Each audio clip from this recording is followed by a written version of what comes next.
बदलापूरमधील एका शाळेत शिकणाऱ्या 2 चिमुरड्यांवर लैंगिक अत्याचार झाल्याचं प्रकरण ऑगस्ट महिन्याच्या मध्यात उघडकीस आलं होतं। या प्रकरणी स्थापन केलेल्या एसआयटीचा तपास पूर्ण झालाय।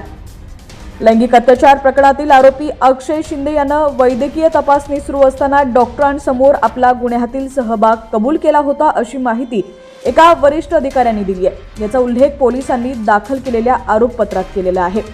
बातमी सविस्तर पाहूयात। त्याआधी तुम्ही HPN मराठी न्यूज चॅनल पहिल्यांदाच पाहत असाल आणि अजूनही चॅनलला सबस्क्राइब केलं नसेल तर नक्की सबस्क्राइब करा, जेणेकरून आमचे अपडेट्स लवकरात लवकर तुमच्यापर्यंत पोहोचतील।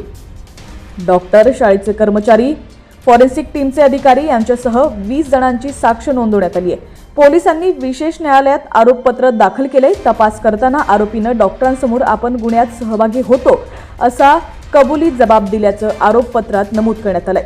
पोलिसांनी या प्रकरणी संबंधित डॉक्टर आणि आरोपी यांचा जबाब नोंदवलाय।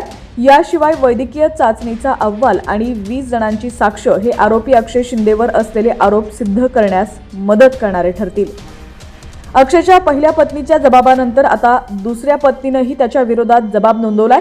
अक्षय हा अनैसर्गिक लैंगिक संबंध प्रस्थापित करण्याचा प्रयत्न करायचा असा आरोप तिने केलाय।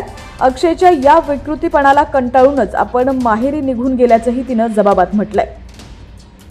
याआधी अक्षय शिंदेच्या पहिल्या पत्नीनंही अक्षय हा शारीरिक संबंध प्रस्थापित करताना हैवानासारखा वागत असल्याचं सांगितलं होतं। आता दुसऱ्या पत्नीनं देखील त्याचा विकृतपणा उघड केल्यामुळे त्याच्या गळ्याभोवती आवळलेला फास अधिक घट्ट झालेला आहे।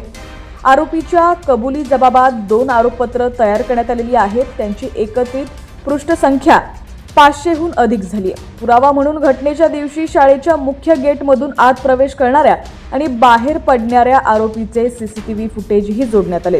हे प्रकरण फास्ट ट्रॅक कोर्टात वर्ग करण्याची मागणी एसआयटीच्या टीमनं राज्य सरकारकडे केली आहे। एसआयटीच्या प्रमुख असलेल्या IPS अधिकारी आरती सिंग यांच्या नेतृत्वात बदलापुरातील अत्याचार प्रकरणाचा संपूर्ण तपास करण्यात आलेला आहे।